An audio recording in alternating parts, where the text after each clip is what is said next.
Welcome to the podcast. I'm Lynn Setterloff Airisto, and I'm a certified menopause fitness coach, helping women to start weight training and to keep going so that we can stay strong and powerful through the next decades of our lives. And today is a short episode, but a very important reminder, I think, for you when you start switching the exercises that you do. So, one of the keys to strength training is that you do the same exercises over and over and over again. I really recommend the minimum of 8 weeks of doing the same exercise, but up to 12 weeks. And of course, there are going to be some exercises that you do always. For example, calf raises. There just is not a whole lot of variety as far as how you can train your calf muscles, and it is important to do. So, so there are going to be some exercises that are going to be kind of the same exercise year in, year out, decade in, decade out. But then there are other parts of your body where there is so much variety in how you can train them, like your glutes, for example. Variants on doing a squat pattern where you are bending both your hip joint and your knee joint in that movement. There are so many options for this. Everything from split squats to walking lunges to reverse lunges, step ups, Bulgarian split squats. You can do squats, heel elevated squats. I mean, so there are a lot of them. And the thing is, if you've been training one of them for a while, so for that 8 to 12 weeks, then you may want to switch it up just to be hitting the muscles a little bit differently for variety. It's fun, all those things. But what you need to be aware of is that when you take on a brand new or come back to an old favorite exercise, you should be gentle in how you introduce that exercise to your body. And I think this is especially for us in midlife because our bodies have old injuries. We might have some arthritis in our knees or our ankles or our feet, in our hips, all kinds of places, right? And we want to make sure that our form is really on point. And I'm like a perfect example of that because I do have my right knee is arthritic. So it sometimes just decides that, hey, not doing this one today or not doing this at all. There's some exercises that it really won't let me do. And then my left hip, I have an old injury from way back in childhood when I actually dislocated my hip trying to do the splits in ballet class. And that didn't bother me for years, decades. And then suddenly it started to bother me. And that's one of the things that weight training has really helped with that injury. But in any case, I'm digressing. So, for example, when I switched from doing leg presses to doing Bulgarian split squats, I really had to take it slowly.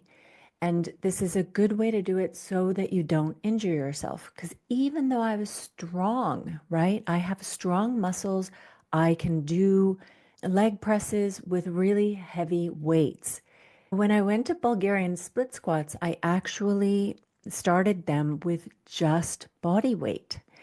So here I was, somebody who clearly has some strength, and I'm doing it body weight, doing like 12 reps per set, per side. And then over the weeks, I slowly increased that because I wanted to make sure that my body was ready to do that movement pattern, you know, doing it heavy. And it took me about 2 months actually to get to where I am now, which is the point where I can actually start working properly in that exercise. Now, I'm an extreme case. And obviously, when you're an extreme case like I am, then I have to plan in advance. I have to know that, okay, the next one that I want to be able to do is the split squat. And I need to kind of start practicing it, working up to a working weight already at the same time as I continue to do my previous exercise. So I continued to do the leg presses and at the same time started ramping up my split squat. But now for people who aren't as injured as I am, or who don't have so many past injuries and don't have a cranky knee that can just like decide to halt everything, you can do this a bit faster, but I think it is still important to really listen to your body when you're switching to a new exercise and don't just assume that, hey, I'm able to really push it, on exercise A, and just because exercise B works pretty much the same muscles, that I should be able to go just as hard on exercise B. Give your body a little bit of an adjustment period.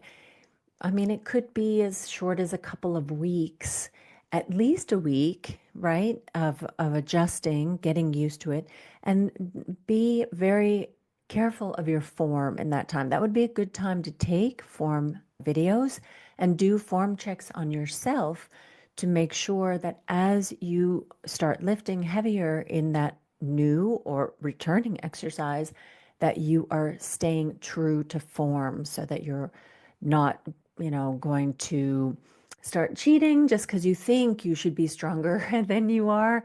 And therefore you're like, oh, well, if I can do this much weight in this exercise and this is almost the same, then I should be doing about the same.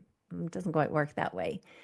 So I think that is an important reminder that, hey, when you switch to a new exercise, give your body a little bit of a chance to adapt. And one thing you probably notice is that that is a point where you do feel additional soreness because you're doing something a little bit different. So that is another reason why maybe take it a little bit easy the first few times that you do that exercise, get acclimated, and then start going for it. And that's one of the reasons that in my programming, I don't swap out all the exercises at once, because there is this period always when you swap out exercises where you're not able to, really push yourself maximally because you're adjusting. So, what I prefer to do in the programming is to change some of the exercises. So, I program in blocks. So, like in block one, you'll have a certain set of exercises, and in block two, you'll have some of the same exercises as block one, and then some swapped out exercises. So that means that the exercises that stay in the next block, you can keep progressing them. And maybe that's the moment that you even have more energy to work those exercises because you have the others, the new ones, the ones that have been swapped out, which you're still kind of ramping up on. Yeah, I think that covered it. If you have any questions for me, then go ahead and reach out. Probably the best way is through my DMs in Instagram, or you can send me an email. The link is in the show notes. And with that, I wish you an amazing week and happy training.